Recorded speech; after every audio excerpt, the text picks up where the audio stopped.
April 2nd is World Autism Awareness Day. Buildings and landmarks all over the world are being illuminated in blue to bring awareness to this disorder that touches so many families. This unique Light It Up Blue campaign was launched by the nonprofit organization Autism Speaks. The group was co-founded by media titan Bob Wright and his wife, Suzanne, who passed away sadly fairly recently. They were deeply invested in this cause because, among other things, we're now told that 1 in 68 children is on the autism spectrum.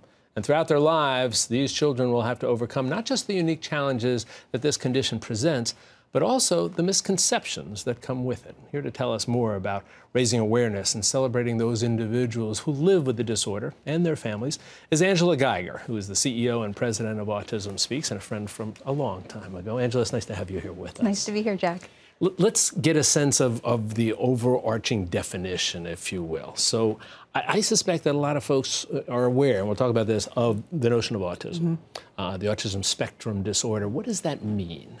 Yeah, so autism, or autism spectrum disorder, is characterized by a range of conditions and challenges. And those challenges focus around social skills, repetitive behavior, speech, and nonverbal behavior. One of the things that has really come to light over these last 10 to 15 years is this diversity of the spectrum, that you know one individual with autism, you know one individual with autism, and they all have their own unique challenges and opportunities. Yeah, it's interesting because we tend to try to throw a single label on something. And as you said, what we've learned is this condition that we're talking about defies the notion of it absolutely does.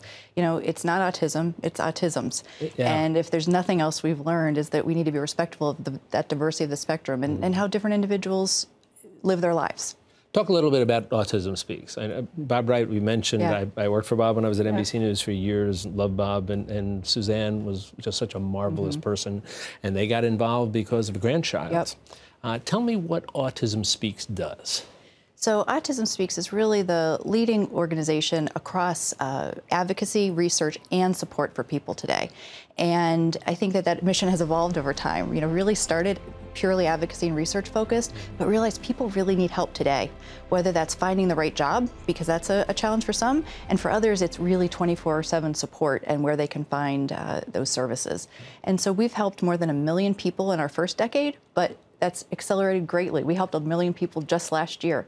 And so the ability to help people today while we're accelerating a spectrum for solutions tomorrow has become really important. Let's talk about some of the missions here. One has been to increase the notion of awareness. How successful do you think your organization and others involved in this mission have been in increasing awareness among the public? Yeah, if you were to pick the one thing that Bob and Suzanne and Autism Speaks made a world of difference in, it was shining that big blue light and making people aware. In fact, we just commissioned a survey for Autism Awareness Month, and we find now that 1 in every 55% of people surveyed know somebody with autism. I was astonished by that number. And you think back to the parents of kids who are now 20 and 21, they didn't even know, they saw these symptoms and didn't even have a word for it. And now you don't even have to have it in your family and you know somebody. How about the idea of understanding? Have we gotten, we being the public, have we gotten better at understanding the notion of the autism spectrum disorder? I would say that's a place we've made progress, and it was one of the real changes. We changed our mission statement about 2 years ago to reflect the changes and the progress in the autism community.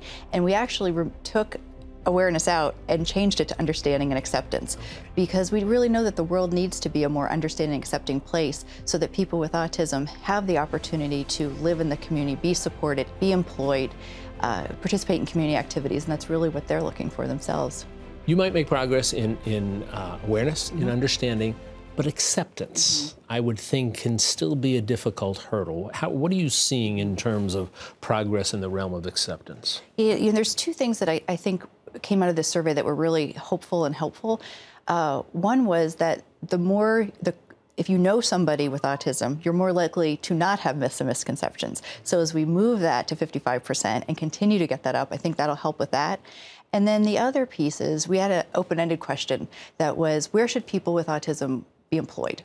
And we thought we were going to get types of jobs. Instead, we got primarily anywhere they want to be. Really? And it was actually, we thought it was really hopeful. And that is hopeful. I think it means that people are on the right path. And I think the other thing is, when you think about millennials, there was such a more inclusive nature to their school years that they're used to people with autism and other disorders being in their classroom. Instead of being segregated in some fashion and labeled in some fashion. So they expect them in their community. They expect them at their places of work. And in fact, there's some evidence they get kind of annoyed when that's not the same kind of inclusive opportunities they had when they were in school. I mentioned the Light It Up Blue campaign. Tell me some more about that. So Light It Up Blue is this idea of both you as an individual, like you wearing blue today, and buildings all over the world, really. It's a global movement toward understanding and acceptance, and that color blue, that comforting color blue, really helping to originally raise awareness, but now have these understanding and acceptance activities. Well, I have to say to you, and the organization, I was around when it got started. I've been able to contribute a little bit, and always happy to. But Autism Speaks has just done a marvelous job, and so many very dedicated people hoping, as you said, to shine a light on this and to help these people through their lives. And it's great to see that we're making progress.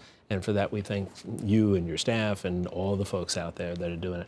Angela, it's nice to see you, as always, and good luck. We'll get you back in soon to talk about progress. Well, thank you. I appreciate that. And I just want to shout out to the volunteers, because they're doing a lot of that heavy lifting. Invaluable. Yes. A great group of volunteers. Angela, thanks again. Thank you.